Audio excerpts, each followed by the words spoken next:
വളരെ കുറച്ച് ദിവസം മുമ്പാണ് സൊസൈറ്റി ഓഫ് ദ സ്നോ എന്ന് പറഞ്ഞിട്ടുള്ള സിനിമയുടെ റിവ്യൂ നമ്മൾ ചെയ്തിട്ടുള്ളത്. പ്ലെയിൻ ക്രാഷിന് ശേഷം മഞ്ഞുമലയിൽ അകപ്പെട്ടിട്ടുള്ള കുറേ ആളുകളുടെ സർവൈവലായിരുന്നു ആ സിനിമ സംസാരിച്ചിട്ടുള്ളത്. എന്നാൽ ഇന്ന് മറ്റൊരു സിനിമ കാണാൻ സാധിച്ചു, നോ വേ അപ്പ് എന്ന് പറഞ്ഞിട്ടുള്ള സിനിമ. 2024 പുറത്തിറങ്ങിയിട്ടുള്ള ഈ സിനിമ വളരെ സമാനമായി എന്നാൽ വളരെ വ്യത്യസ്തമായിട്ടുള്ളൊരു കഥയാണ് പറയുന്നത്.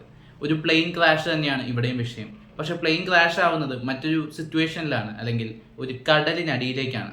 ഈ കടലിനടിയിൽ വീണ് പെട്ടുപോകുന്ന ഈ ഫ്ലൈറ്റിനുള്ളിൽ നിന്നും രക്ഷപ്പെടാൻ ശ്രമിക്കുന്ന കുറച്ച് പേരുടെ സർവൈവൽ ശ്രമങ്ങളാണ് ഈ സിനിമ സംസാരിക്കുന്നത്. ഫ്ലൈറ്റിലെ ഭൂരിപക്ഷം പേര് മരിച്ചു കഴിഞ്ഞു.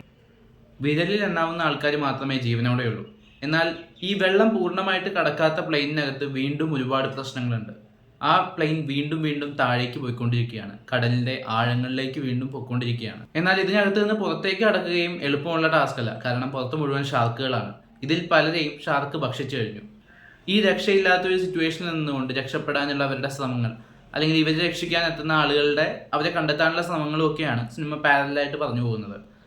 1.5 മണിക്കൂറിൽ താഴെ മാത്രം ദൈർഘ്യമുള്ള ഒരു സർവൈവൽ സിനിമയാണ്. ഒരുപാട് കഥയൊന്നും പറയാനില്ല. വളരെ കുറച്ച് നേരം കൊണ്ട് ക്യാരക്ടേഴ്സിനെ ഇൻട്രൊഡ്യൂസ് ചെയ്ത് നേരെ പ്ലെയിൻ ക്രാഷ് സംഭവിക്കുകയും കഥയിലേക്ക് അടക്കുകയും ചെയ്യുന്നു. അവിടെ നിന്ന് കടലിനടിയിലുള്ള വളരെ സീരിയസ് ആയിട്ടുള്ള രംഗങ്ങൾ, അല്ലെങ്കിൽ നമുക്ക് വളരെ ടെൻഷ്യസ് ആയിട്ടുള്ള മൊമെന്റ്സ് ഒക്കെ ക്രിയേറ്റ് ചെയ്ത് കൊണ്ടുപോകുന്ന ഒരു ഡീസൻറ്റ് വാച്ച് സിനിമയാണ് നോ വേ അപ്പ്. വലിയ ത്രില്ലിംഗ് ആണെന്ന് പറയാൻ പറ്റില്ല. ഇതിൻ്റെ ടെക്നിക്കൽ സൈഡ്സ് ഒക്കെ അത്യാവശ്യം ഡീസൻ്റ് ആയിട്ട് തോന്നിയുള്ളൂ. VFX ചിലയിടത്തൊക്കെ പാളിപ്പോയിട്ടുണ്ട്, എന്നാൽ ചിലയിടത്ത് നന്നായിട്ടുണ്ട്. സൊസൈറ്റി ഓഫ് ദ സ്നോ എന്ന സിനിമയിൽ കണ്ട ചില പോസിറ്റീവ്സ് ഒക്കെ ഇതിലും ഉണ്ടായിരുന്നു. അതിൽ ഒന്നാമത്തേത് പ്ലെയിൻ ക്രാഷ് ചെയ്യുമ്പോഴുള്ള വിഷ്വൽസും കാര്യങ്ങളും ഒക്കെയാണ്. അതിൻ്റെ ഒരു ഇമ്പാക്റ്റ് എത്രത്തോളം ഉണ്ടത് ചില ഷോട്ടുകളിൽ അവർ കാണിച്ചിട്ടുള്ളത് വളരെ നന്നായിട്ടുണ്ടായിരുന്നു. കടലിനടിയിൽ പെട്ടുപോകുമ്പോൾ കുറേയൊക്കെ ഇവർക്ക് കാര്യങ്ങൾ എളുപ്പമാവുന്ന പോലെയും തോന്നുന്നുണ്ടായിരുന്നു.